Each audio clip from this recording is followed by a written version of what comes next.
हम गांव गांव जाकर ये बात कहने के लिए, हमारे साथ कोई कमजोर आदमी नहीं है। ऐसा ना समझिएगा कि गायत्री वाला बड़ा कमजोर है, नहीं।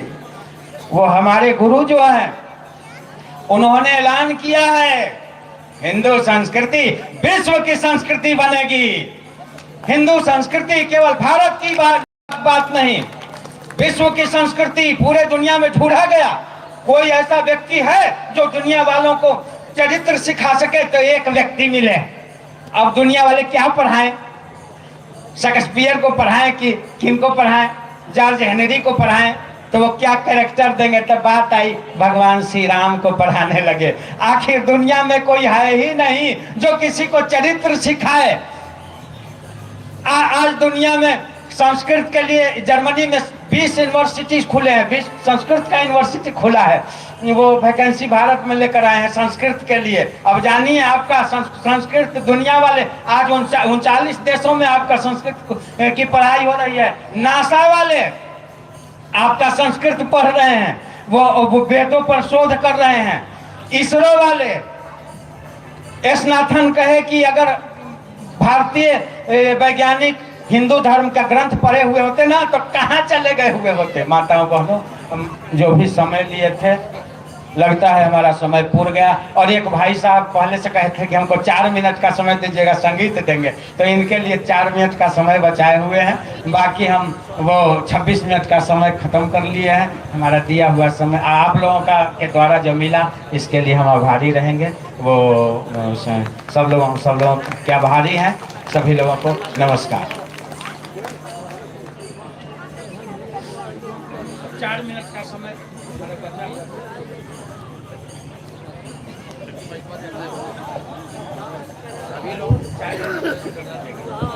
सभी लोग से आग्रह है कि समय कोई ज्यादा नहीं हुआ है, थोड़ा सा सहयोग करें। जितने धैर्य के साथ, जितने संबलता के साथ, जितने प्रखरता के साथ, जितने अच्छे ढंग से कार्यक्रम चला है, थोड़ा सा अंतिम चरण चल रहा है, आप लोग रुके, महाप्रसाद ग्रहण करके ही जाए, तभी ये कार्यक्रम की सफलता है। सबसे आग्रह है, चरणबद्ध प्रार्थना है, जरूर महाप्रसाद ग्रहण करें, भोजन करके ही जाएंगे।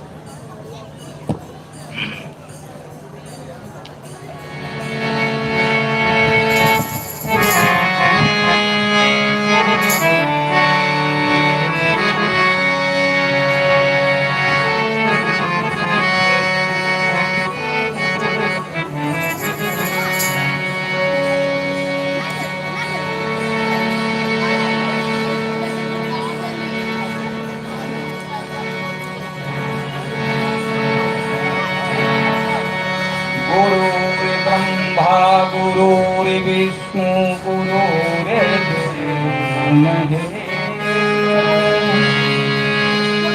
गुरु साक्षात् ब्रह्मा तस्मै श्री गुरुवे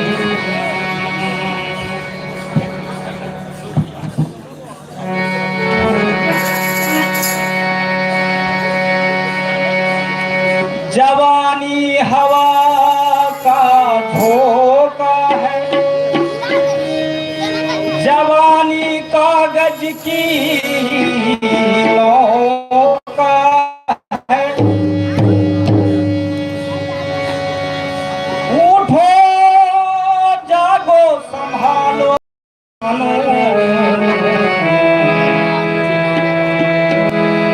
जवानी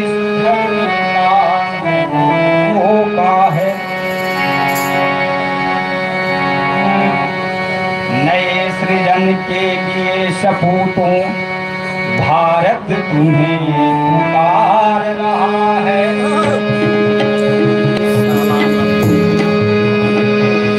छोड़ो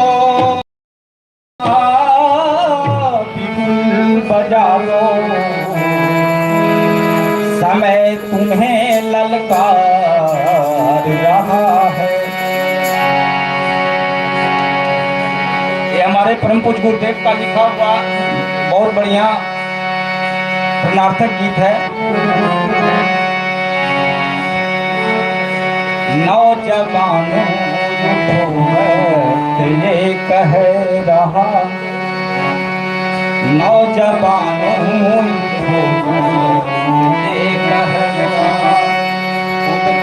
बदलो जमाना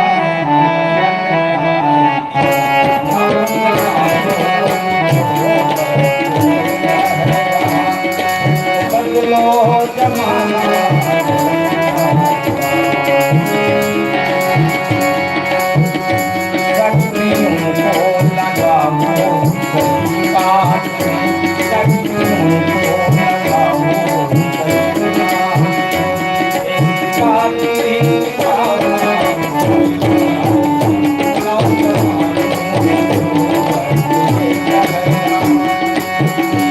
नौजवानों उठो वक्त ये कह रहा वक्त ये कह रहा वक्त ये कह रहा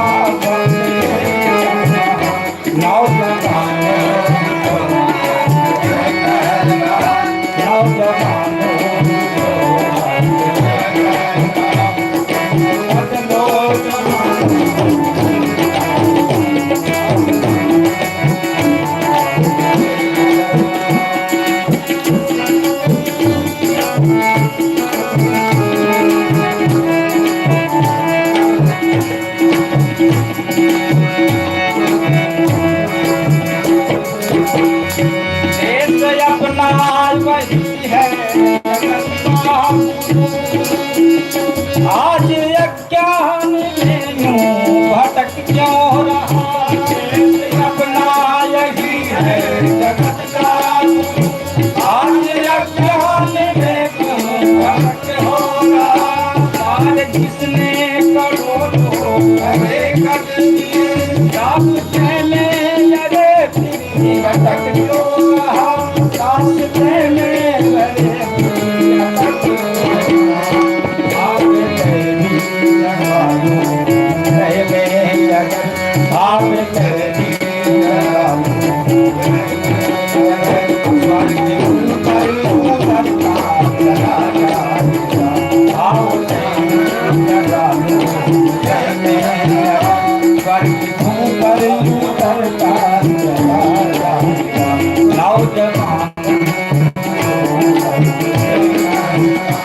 नौजवानों उठो नौजवानों उठो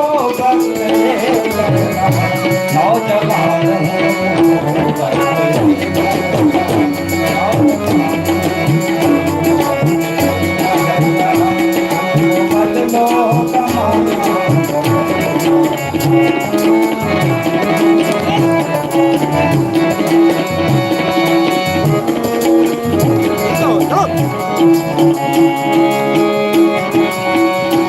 अपना प्यारा बंदियों का था अपना प्यारा वतन देश ऋषियों का था साले इसको न हम घटने देंगे अपना प्यारा वतन देश ऋषियों का था साले इसको घटने देंगे चमन को सजाया शहीदों ने था इस चमन को सजाया शहीदों ने था इसको बर्बाद होने न देंगे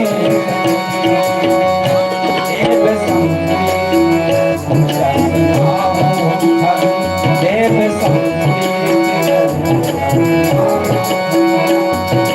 फिर से जगत को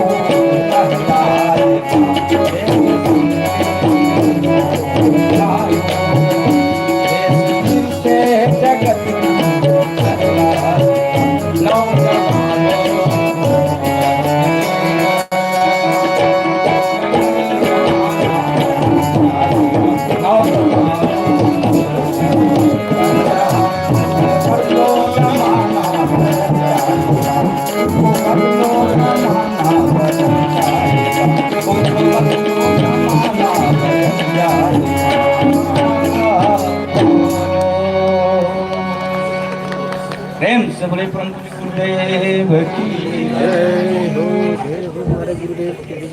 अब मैं आग्रह करूंगा, अभी मंच पे कुछ अपने मुख्य अतिथि लोग आए हैं, उनका स्वागत के लिए हम अरुण जी से आग्रह करेंगे कि अपने अनिल ठाकुर जी जो क्षेत्र के संपर्क प्रमुख हैं, इसके पूर्व अपने दक्षिण बिहार प्रांत के प्रांत प्रचारक भी रहे हैं, विद्यार्थी परिषद में अपने कार्य भी किए थे। और सबसे निवेदन है कि अनिल ठाकुर जी का स्वागत करें। अरुण जी अब आग्रह करेंगे कि अब जो आज के वक्ता हैं जो हम लोग के मार्गदर्शन करेंगे, समय कम है लेकिन प्रसाद रूप में प्रसाद को ग्रहण करना है। इस विषय प्रवेश हेतु हम लोग के मार्गदर्शन के लिए अपने बीच में विनय पद्माकर जी हैं जो सेवानिवृत्त हैं, अभी राज्यपाल के कार्यालय में कार्यरत हैं आप सचिव के रूप में। वो हम लोग के आज मार्गदर्शन करेंगे। उनका स्वागत के लिए मैं आग्रह करता हूं, अरुण जी स्वागत कर देंगे। श्री मूर्ति जी से आग्रह करेंगे कि अपने माननीय नगर के नगर संचालक शंकर प्रसाद केसरी जी उपस्थित हैं, उनका स्वागत करेंगे। यहाँ पर के सवेरवेल स्टोरवेल का उनका अपना दुकान है, उनका स्वागत करेंगे श्री मूर्ति जी। अब मैं आग्रह करूंगा विनय पद्माकर जी से कि आज हम लोग के मार्गदर्शन करें, जो वर्तमान समय है परिस्थिति है उसमें अपना पीछे कर लेती ना, बैठिए अपने, बैठिए यहाँ पे बैठिए। उपस्थित सम्माननीय नागरिक एवं मातृशक्ति, हम सब अभी कई बहुत देर से हिंदू सम्मेलन के कार्यक्रम को देख रहे थे। तो यह हिंदू सम्मेलन करने की आवश्यकता क्यों है? क्योंकि अभी तक जितना कार्यक्रम हुआ वो सब आप लोग रोज दोहराते हैं, देखते हैं, लोग अपने घर में करते हैं, अलग अलग जगह पर करते हैं। तो हम सबको मालूम है कि जब अर्जुन युद्ध के लिए जब मैदान में गए तो सामने के बंधु बांधव थे, कौरव उनके बंधु ही थे, और फिर बाकी सब लोग जो थे भीष्म पितामह, गुरु द्रोणाचार्य सब उनके अपने थे। उन्होंने कहा कि मैं इन पर शस्त्र नहीं चलाऊंगा, क्यों? क्योंकि मेरे ही अपने हैं। और ये धर्म का युद्ध था, धर्म का युद्ध है। यानी कृष्ण ने क्या कहा था? यदा यदा ही धर्मस्य ग्लानिर्भवति भारत अभ्युत्थानम धर्मस्य तदात्मानं सृजाम्यहम् परित्राणाय साधूनां विनाशाय च दुष्कृताम् धर्म संस्थापनार्थाय संभवामि युगे युगे। में प्रत्येक युग में धर्म के संस्थापन के लिए आता हूँ। और ये धर्म का संस्थापन है कि जो कौरव ने पहले तो आपको राज्य से हटाया, फिर आपको दूसरा राज्य आपने बनाया, उसको जुआ से हरा दिया, और फिर उसके बाद आपको वनवास दिया, और फिर बाद में भी लौटा नहीं रहे हैं। तो इसलिए युद्ध अवश्यंभावी हो गई है। क्यों? क्योंकि धर्म के संस्थापन करना है। तो पूरा गीता 18 अध्याय सुना गए, 7 श्लोक सुना गए, उनको कुछ समझ में नहीं आ रहा था। कहते नहीं, कुछ भी कह लीजिए भगवान से, मैं नहीं करूंगा। तब उन्होंने विराट स्वरूप अपना दिखाया, और इस विराट स्वरूप को देखने के बाद अर्जुन का मोह भंग हुआ, और यह धर्म के संस्थापन के लिए तो पूरा हुआ। उसी तरह आज यह विशाल हिंदू सम्मेलन करना पड़ रहा है। हम सब हिंदू अलग अलग तो सब काम कर रहे हैं, लेकिन यहाँ आकर के एक साथ जब काम करेंगे तो इसका परिणाम सामने दिखेगा। तो ये कौन करेगा? हर एक आदमी चाहता है कि भगत सिंह, चंद्रशेखर आजाद पैदा हो, लेकिन मेरे घर नहीं, मेरे पड़ोसी के घर। क्यों? क्योंकि उनको असमय ही देश के लिए न्योछावर होना पड़ा। तो यहाँ पर मनीषियों ने तय किया, भारत बहुत आगे बढ़ रहा है लेकिन अभी इसकी रफ्तार कम है, तो इसको और जल्दी से बढ़ा करके भारत को दुनिया में सर्वोच्च स्थान दिलाया जाए। इसलिए मनीषियों ने 5 परिवर्तन तय किया कि प्रत्येक व्यक्ति 5 परिवर्तन अपने जीवन में लेगा और अपने परिवार में लेगा, समाज में लेगा, तो देश आगे बढ़ेगा। तो वह 5 परिवर्तन है। पहला, सामाजिक समरसता। ये जो आज हम हिंदू सम्मेलन किए, सभी जाति वर्ग के लोग इसमें थे, किसी को कोई भेदभाव नहीं था। लेकिन जैसे ही यहाँ से बाहर जाएंगे हम फिर अपने को संकुचित कर लेते हैं। तो यह सामाजिक समरसता बना रहे, यह भाव रखना है। दूसरा, कुटुंब प्रबोधन। आज परिवार इतना छोटा होते जा रहा है कि आने वाले समय में जो हमारे मौसी, मामी, फुआ, फूफा, ये शब्द अंग्रेजों के यहाँ तो है ही नहीं। ये सब सब आंटी और अंकल दो ही हैं, लेकिन हमारे यहाँ शब्द है वो सब छूटते जा रहे हैं क्योंकि हमारा परिवार छोटा होते जा रहा है। तो ये शब्द रहे, और परम पूज्य सर संचालक जी कहते हैं कि किसी भी जाति को जीवित रहने के लिए 2.1% होना चाहिए, यानी 3 संख्या होना चाहिए।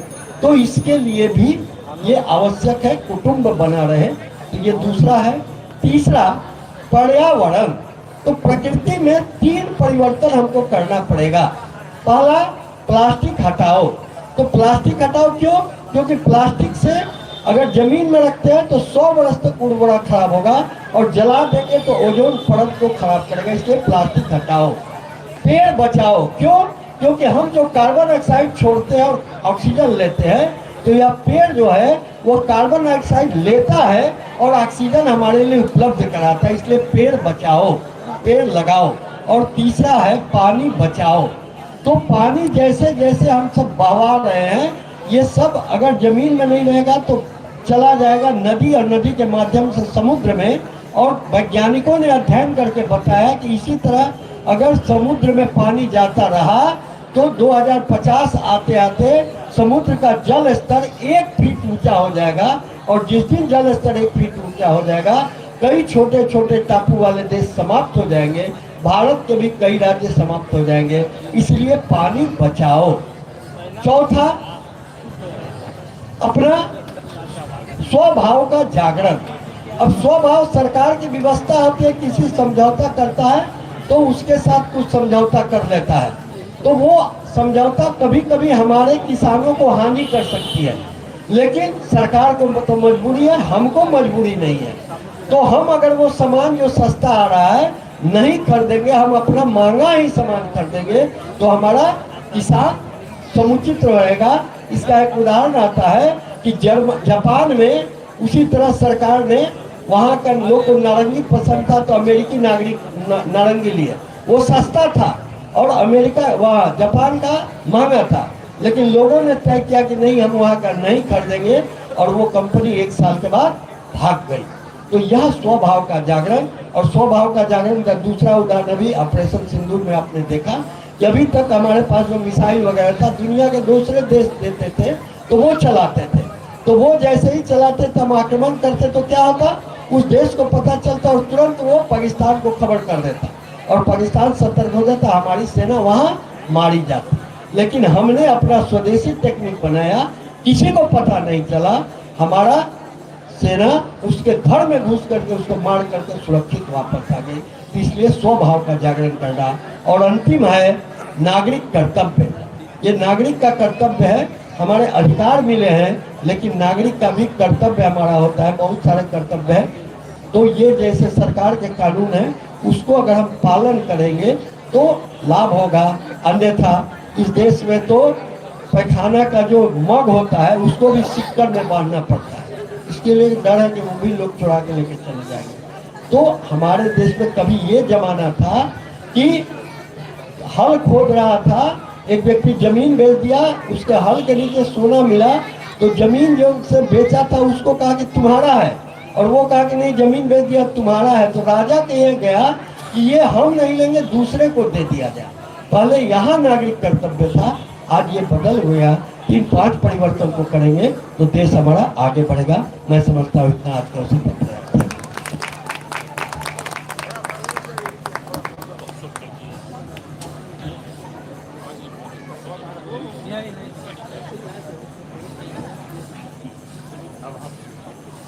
आग्रह करेंगे जो आज के कार्यक्रम की अध्यक्षता कर रहे हैं हम लोग के बीच में रंजीत रंजन जी से, कि वो अपना आशीर्वचन दे।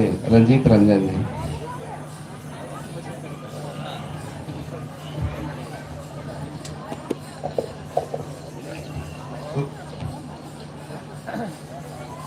पुण्य भारत माता, आज हम लोग का कार्यक्रम बहुत देर से चल रहा है।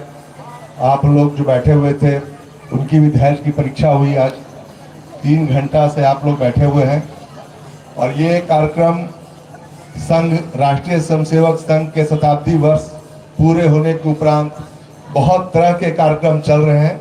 उसी के अंतर्गत एक ये आज हिंदू सम्मेलन हर एक बस्ती में जो हम लोग का ये शाखा है गांधी महल शाखा, और ये कोर्ट एरिया और देवरिया, ये तीनों जगह का मिला करके आज ये कार्यक्रम का स्वरूप था।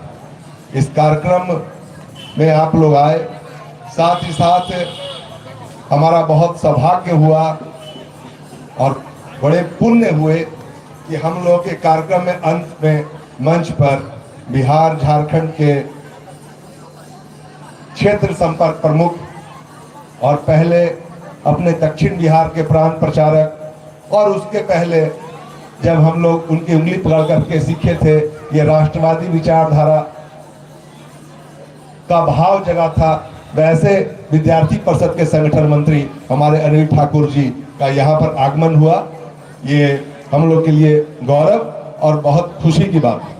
साथ साथ हमारे मंच पर सह प्रांत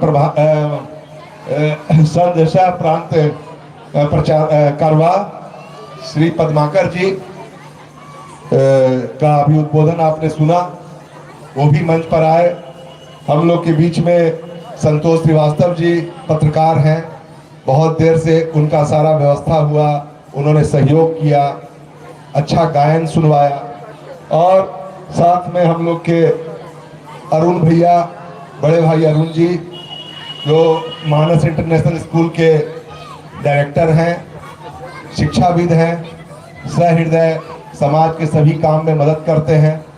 साथ ही हम लोग के मंच पर हमारे नगर संचालक जी उपस्थित हैं और हमारे अधिवक्ता और हम सब लोग को मदद करने वाले, नहीं फीस रहने पर भी मदद करने वाले रामबिंदु सिन्हा जी भी हैं, तो हम उनका भी आभार प्रकट करते हैं।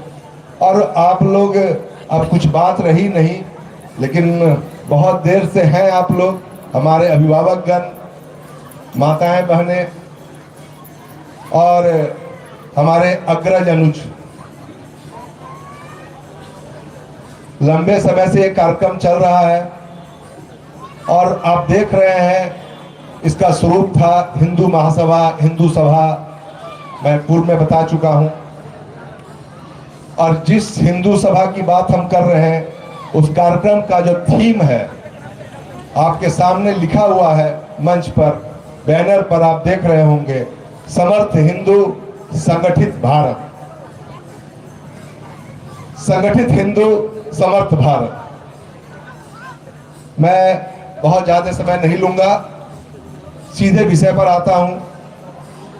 हम लोग ने देखा, हमने भारत माता की तस्वीर लगाई है और भारत माता का हमने पूजन भी किया। हम लोग भारत को कोई जमीन का टुकड़ा नहीं, इसके साथ माता और पुत्र का रिश्ता रखते हैं। हम बचपन में हम लोग जब गिरते थे तो हमको चोट लगता था, आज भी कोई गिरता है जमीन पर तो उसको चोट लगता है, लेकिन दूसरी तरफ जब बचपन में पैर पटक करके चलते थे तो हमारे अभिभावकगण मना करते थे कि पैर पटक के नहीं चलना चाहिए, ये धरती माता को चोट लगता है। आप समझिए कि हम किस परंपरा के, किस परिवार के, किस समाज से के वाहक हैं, उसका हम प्रतिनिधित्व कर रहे हैं। जहां पर हम वायु देवता, अग्नि देवता, जल देवता, आकाश देवता और यहां तक तो जो नौग्रह हैं, जिनकी आज तक जहां पर आपका नासा नहीं पहुंच पाया, नासा से ज्यादा ज्ञान हमारे यहां 10 रुपया का ठाकुर प्रसाद का पचांग है। अब ये हम कोई नई बात नहीं बता रहे हैं और यहां पर कोई नई बात करने भी नहीं आए हैं। यहां पर बहुत छोटी छोटी बातों को हमको देखना है, बहुत सरल बातों को, बहुत कलिष्ठ भी नहीं बनाना है। और हमारा जो धर्म है, हमारा जो मार्ग है, हमारी जो पूजा पद्धति है, वो अभी चर्चा कर रहे थे हमारे गायत्री परिवार के भी अग्रजगण, वो एक समय ऐसा आएगा वो पूरे दुनिया में केवल और केवल ये रहेगी, तो आज ये हमारी संस्कृति रहेगी, हमारा ये सनातन रहेगा और यही पूरे दुनिया में सबको लेके चलेगा। क्योंकि हाँ, ये अलग बात है, ये केवल चरित्र और ज्ञान हमसे हुई कमी है। हमने चरित्र को पकड़ा, हमने ज्ञान को पकड़ा, हमने राम को पकड़ा।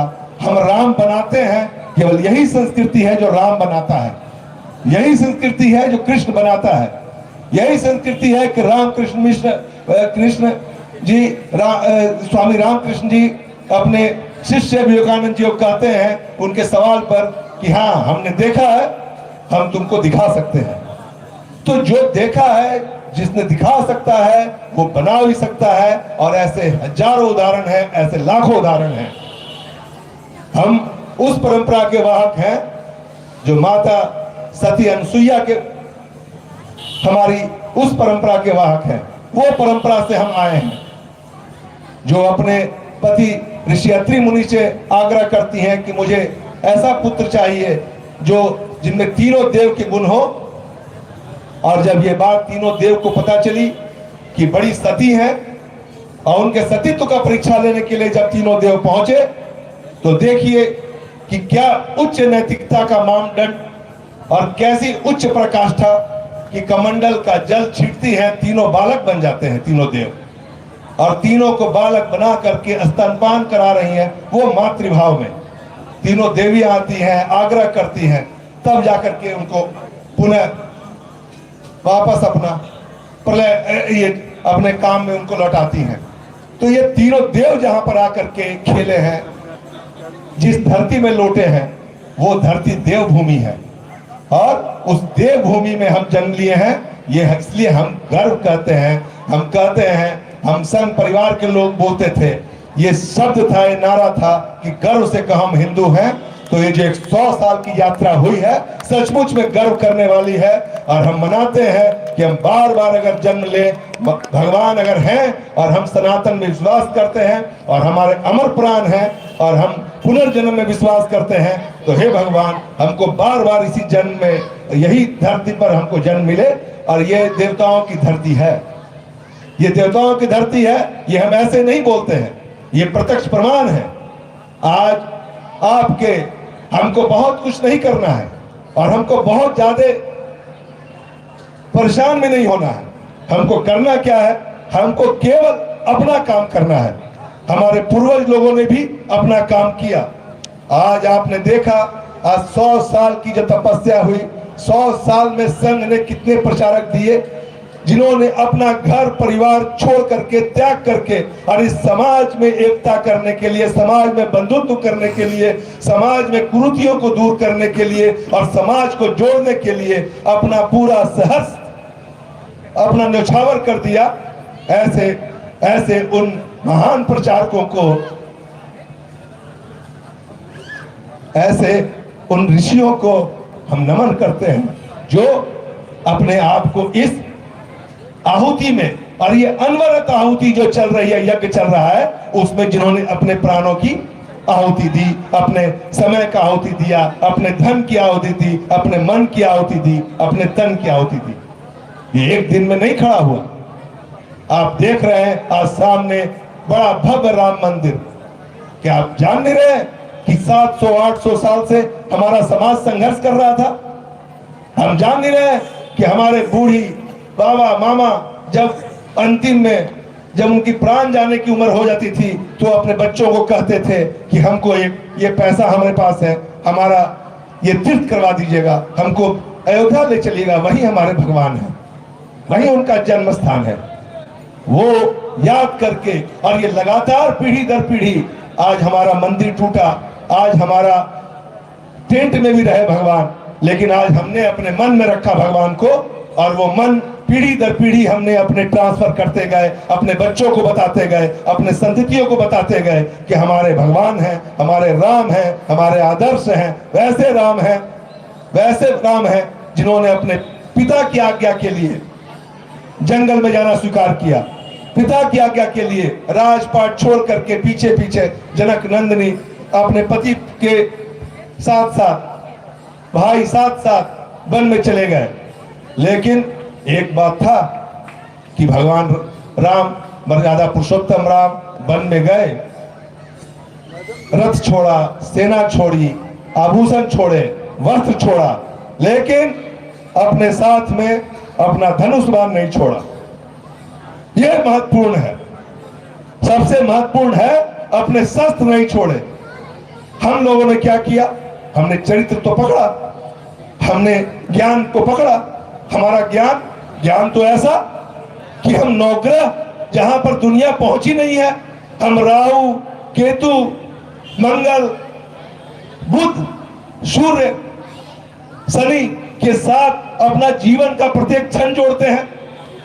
हम उसके डिग्री को, उसके अक्षांश को, उसके दशांश को, हमारे जीवन पर क्या प्रभाव पड़ेगा, हम ये जोड़ते हैं। ज्ञान इतना उन्नत, लेकिन कर्म भी चरित्र भी उन्नत कि हमारे पास में राम और कृष्ण जैसे चरित्र। लेकिन हमारे हिंदुशाही, हम सिकुड़ते सिकुड़ते हम अफगानिस्तान से हम चले आए। कहां चले आए?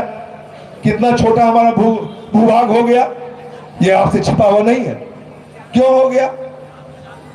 हमारे पास चरित्र भी था, हमारे पास ज्ञान भी था, लेकिन मित्रों, बड़े अभिभावकगण, आप जानते हैं, हमने शक्ति की पूजा करना छोड़ दिया, हमने धनुष बाण रख दिया, हमने किसी पर अत्याचार नहीं किया, हमने किसी पर आक्रमण नहीं किया, हमने किसी की संपत्ति को नहीं चाहा, हमने किसी की तरफ ने किसी का मान मर्दन नहीं किया, हमने किसी के का कोई हनन नहीं किया, हमने कभी किसी का अहित नहीं चाहा, लेकिन हम सिकुड़ते गए।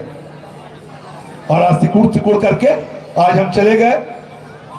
आज हम जो बच रहे हैं, हमारे पास चरित्र है, हमारे पास ज्ञान भी है, लेकिन हमने शक्ति की पूजा करनी छोड़ दी, और उसका दंड हमको इतिहास ने दिया। ऐसा इतिहास ने दंड दिया कि दिल्ली में या सब जगह आप देखते हैं, अकबर महान पढ़ाया गया, राणा प्रताप को इतिहास में जगह नहीं मिली। क्यों? अकबर रोड है, दिल्ली में बाबर रोड है, राणा सांगा रोड नहीं है। क्यों? क्योंकि राणा सांगा पराजित हुए थे, अकबर बाबर जीते थे। जो जीतता है उसकी संस्कृति कायम होती है, वो अपने अनुसार अपनी चीजों को थोपता है, अपने अनुसार अपनी चीजों को करता है। हम ये बात जानते हैं, और हम हारे, हम दलित हुए, हम अपमानित हुए, और हमको अपना, आज अगर हम हैं, और अगर अभी हम हिंदू हैं और हिंदू पूजा पद्धति में हम अपने पूर्वजों पर चले आ रहे हैं, तो इसका देन हमारे पूर्वजों में है, जिन्होंने तलवार के बल पर अपना धर्म नहीं बदला, धर्मांतरण नहीं स्वीकार किया। उनको भी लोभ था, उनको भी सत्ता का दबाव था, उनके पास भी बहुत सारे प्रलोभन थे, लेकिन सारे प्रलोभन के बावजूद उन्होंने छिप करके ही, आज रात्रि विवाह हो, सती प्रथा हो, पर्दा प्रथा हो, ये सब किसकी देन है? ये सारी कुरीतियां कहां से आई? हमारे यहाँ तो नहीं थी। हमारे यहाँ तो दरबार में माता सीता बैठती थी राम जी के साथ में, सारी चीजों में भागीदार थी। तो जो कमजोर होता है उसको इतिहास दंड देता है। चुनाव होते हैं, कोई हारेगा, कोई जीतेगा, कोई इतिहास सुप्रीम कोर्ट का ये निर्णय हुआ, हाई कोर्ट का ये निर्णय हुआ, लेकिन सबसे बड़ी अदालत इतिहास की अदालत है। और इतिहास हमेशा उसके पक्ष में रहा है जो शक्तिशाली है। उसने अपना इतिहास बनाया है, उसने रौंदा, उसने इतिहास बनाया। और इतिहास क्या बना? आप जानते हैं कि हमारी 18,000 ऐसे बहुत सारी महिलाएं सती हुई अपने अस्तित्व को, अपने पतिव्रता धर्म को बचाने के लिए। लेकिन हमारे सामने एक बड़ा उदाहरण है कि रानी पद्मावती का जौहर, जो अलाउद्दीन खिलजी घेर के बैठा हुआ था, पुरुष लोग लड़े, मारे गए, संघर्ष करते हुए, लाखों की सेना थी, रानी पद्मावती ने और पूरे महल में, पूरे शहर की महिलाओं ने अपना जौहर के स्वीकार किया। क्यों? अपने को बचाने के लिए। ये हमारा ये उनका डर था, ये वैसी उनकी संस्कृति थी। तो हमने सबक लिया है, हम सीखे हैं, हम प्रताड़ित हुए हैं, और इस कारण हुए हैं कि हम शक्तिशाली नहीं रहे। हमने शक्ति की पूजा करनी छोड़ दी, इसीलिए हमारा ये कार्यक्रम का थीम है। और संघ, राष्ट्रीय स्वयंसेवक संघ लगातार 100 साल से समाज में ये भाव को जगाने में लगातार अनवरत लगा हुआ है। और उनका ये कार्य प्रयास है कि समाज में एकता कैसे हो। संघ है शक्ति कलयुग है, कलयुग में संघ ही शक्ति है। और ये संघ जो कलयुग की शक्ति है, इस शक्ति को ही हमको बनाना है। हमको समाज को इतना मजबूत बनाना है। समाज, जैसे ही समाज बोलते हैं, समाज माने कोई जाति का समाज नहीं। आज बहुत छोटी छोटी बातों पर आज हमारा ये भाव हो गया है। हम कोई भौतिक विकास की बात नहीं करते हैं, हम आध्यात्मिक विकास की, हम धार्मिक विकास की, हम आत्मिक उन्नति की, हम ऊंचे स्तर पर बात करते हैं। सबसे अंतिम विकास हम धार्मिक, ये भौतिक विकास है, जिसको हम लोग कहते हैं कि पेट तो जानवर भी भर लेता है, कुत्ता भी भर लेता है। हम सबका विचार करके, हम सब एक ही विचार करके, हम केवल रोटी का विचार नहीं किया, हमने सम्मान के साथ रोटी का विचार किया। हमको रोटी चाहिए लेकिन सम्मान के साथ चाहिए। हम भारत माता को देखते हैं और उनके साथ हम देखते हैं कि भारत माता की सवारी शेर की सवारी है, हमारी माँ भवानी की सवारी शेर की सवारी है। हम मजबूत बनेंगे, हमको पूरे दुनिया में हमको मजबूत बनना है। और मजबूत बनना है केवल अपने लिए नहीं, इस संस्कृति को बचाने के लिए, इस मानवता के कल्याण के लिए हमको मजबूत बनना जरूरी है। मानवता का कल्याण के लिए, विश्व कल्याण के लिए, जिस वसुधा को, जो वसुधैव कुटुंबकम हम कहते हैं, इस नाच को पूरा करने के लिए, इसको सत्य करने के लिए हमको मजबूत बनना जरूरी है। और मजबूत कैसे बनेंगे? हम समाज की छोटी छोटी चीजों को हम जब तक उससे बिना प्रभावित हुए और हम मिलजुल करके काम करेंगे, हम सबको लेके चलेंगे, जो समभाव होगा, करुणा का भाव होगा, मानवीय भाव होगा, तब जाकर के हम मजबूत बनेंगे। और मजबूत बन करके हम अपने देश को, अपने राष्ट्र को उस परम व्यय पर बनाएंगे जो हम रोज प्रातःकाल के अपने प्रार्थना में भगवा ध्वज के सामने प्रार्थना करते हैं, संकल्प लेते हैं।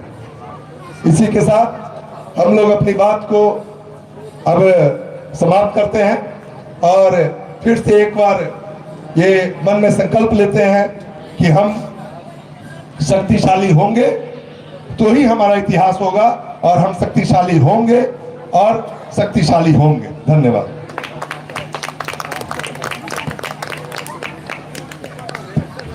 सभी गणमान्य अतिथिगण से अनुरोध है कृपया महाप्रसाद ग्रहण करके ही जाएं।